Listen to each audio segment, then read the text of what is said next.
3, 2, 1... Le top départ est donné pour la deuxième étape de la Transmaurienne, un itinéraire de plus de 37 km pour les plus courageux au cœur de la vallée savoyarde. La Transmo, une épreuve hors du commun qui signe sa 26e édition, un itinéraire au cœur de la vallée des Cybèles qui mêle vététistes amateurs et confirmés. Dans les premiers, une cinquantaine de gars qui sont là pour vraiment la gagne, la course et la compétition. Et puis après, un public qui est là pour découvrir, se faire plaisir, prendre un maximum de plaisir et participer à une épreuve de valeur pour découvrir un parcours et des parcours exceptionnels sur tout le massif. Après plus de 3 heures d'effort et 2000 mètres de dénivelé, les coureurs atteignent la ligne d'arrivée à Saint-Colomban-les-Villars, ravis par ce parcours accidenté au milieu des forêts. C'est dur, c'est le plus beau pays pour faire du VTT, mais pas du plat.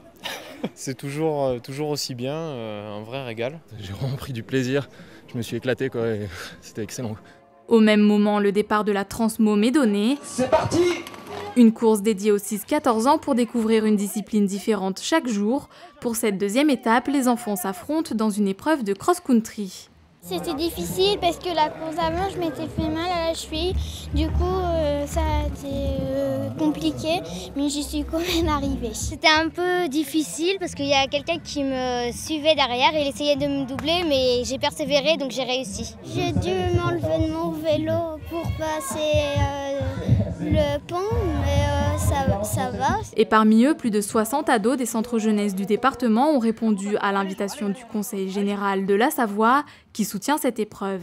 Tous les collégiens savoyards disposant de la carte clé peuvent participer gratuitement à cet événement. C'est important que des événements comme ça, à forte identification savoyarde, puissent permettre aux jeunes de découvrir cette discipline.